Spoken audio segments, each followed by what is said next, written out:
আপোনালোকে জাতীয়তাবোধ নিজৰ জাতিৰ স্বাৰ্থত ইয়াত আহি উপস্থিত হৈছে। মই কোচ ৰাজবংশী ৰাজকন্যা হিচাপে মোৰ পূৰ্বপুৰুষৰ যি দূৰদৰ্শিতাৰ অভাৱৰ বাবে আজি আপোনালোকে যি দুখ যাতনা কষ্ট ভুগিবলগীয়া হৈছে, তাৰ কাৰণে প্ৰথমতে মই মোৰ সদস্যসকলৰ ফালৰ পৰা আপোনালোকৰ ওচৰত নিজেই ক্ষমাৰ প্ৰাৰ্থী। মই ৰাইজৰ ওচৰত এই লৈ যিটোকে তেওঁলোকৰ দূৰদৰ্শিতা নাছিলে, তেওঁলোকে বুজিব পৰা নাছিলে ৭০ বছৰ পিছত ৭৫ বছৰ পিছত কেনেকুৱা ধৰণৰ এটা আমাৰ ৰাইজে যিসকল কোচ ৰাজবংশী জনতা তেওঁলোকে কি কষ্ট ভুগিব লাগিব তেওঁলোকে অনুমান কৰিব পৰা নাছিলে। তেওঁলোকে যিখন চুক্তি স্বাক্ষৰ কৰি মমতাপুৰক ইণ্ডিয়াৰ হাতত গতাই দিছিলে, ভাৰতৰ হাতত, সেইখনৰ পূৰ্বাখিনিত ময়ো অংশীদাৰ। গতিকে মই আপোনালোকৰ ওচৰত প্ৰথমেই ক্ষমাৰ প্ৰাৰ্থী। আমি যুঁজাৰু জাতি কোচ ৰাজবংশীয়ে ৰাজত্ব কৰিছে আৰু সেই ৰাজত্ব কৰা জাতিৰ যি কমতাপুৰৰ এই মাছ খেল পথাৰত, এইখন যিখন পথাৰ, এইখন আপোনালোকৰ আপোন কমতাপুৰ পথাৰত আমি কিন্তু আজি যুঁজাৰুৰ পৰা ভিখাৰী জাতিলৈ পৰিণত হৈছো। নিজৰ জাতি মই সদায় আপোনালোকৰ ওচৰত আছো। মই বিশেষ ৰাজনৈতিক বক্তব্য কোনো ধৰণৰ বক্তব্য ইয়াত দিয়া নাই। এগৰাকী ৰাজ পৰিয়ালৰ সদস্য হিচাপে প্ৰতিটো আন্দোলনত প্ৰতিটো নেতৃত্বৰ লগত লৈ যে সদায় আপোনালোকৰ লগত আছো, সেই বিশ্বাসটো দিবলৈ মই আজি ইয়াত এই প্ৰখৰ ৰ'দকো নেওচি সকলো ধৰণৰ সহযোগিতাৰ আশ্বাস দিবলৈ মই আপোনালোকৰ ওচৰত থিয় হৈছো। প্ৰথম কথা মই এটা কথা ক'ব বিচাৰিছো, আমি নতুনকে এছ টি বিচাৰিবলগীয়া নাই, কিয়নো ভাৰত চৰকাৰে আমাক এছ টি দিয়ে থৈছে। সেইটো এবাৰ খালি আন্দোলন নকৰাকে, আন্দোলনৰ ভয়াৱহ পৰ্যায়লৈ নোযোৱাকে ভাৰত চৰকাৰ আৰু অসম চৰকাৰক মই ইয়াৰ পৰা দাবী জনাইছো তেওঁলোকে সেই ষ্টেটাছ পুনৰ ঘূৰাই দিবলৈ।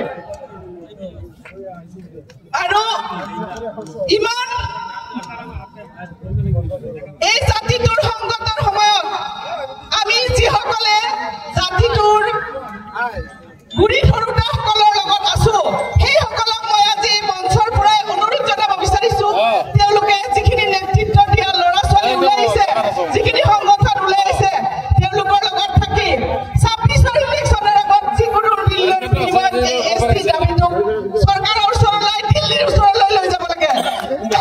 অকল ভাৰত চৰকাৰ নহয়, দিল্লীলৈ যাবলৈ আপোনালোক সাজু, দিল্লীৰ ওচৰত বিচাৰিবলৈ সাজু, তেতিয়াহে আপোনালোকৰ দাবী কোনোবাই শুনিব।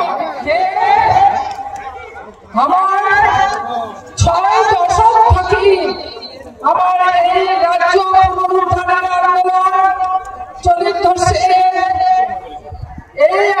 এই যে আন্দোলন, তার মধ্যে সবচেয়ে অসাধারণ আর উল্লেখযোগ্য আন্দোলন হচ্ছে আন্দোলন।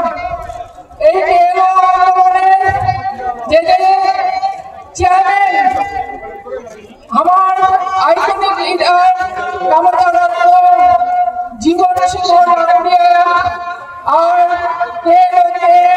অধ্যক্ষ তোষ কামুরিয়া, ভারতবর্ষের সরকার ডেকারিসের পৃষ্ঠ মাধ্যমে আমার রাজ্য এসটি ভাষা আরো অন্যান্য দাবিগুলো পূরণের জন্য, কিন্তু ৩ বছর আগে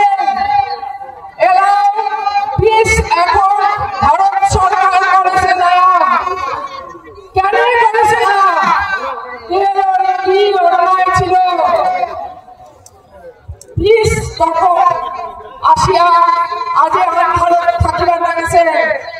এটা যেমন অসাংবিধানিক তেমনি অমানবিক, মানবাধিকার লঙ্ঘন করার সাথে আমরা অনতিবিলম্বে খুব তাড়াতাড়ি ভারত সরকার যাতে এই পিস অ্যাকর্ডের মাধ্যমে যাতে আমার রাজ্য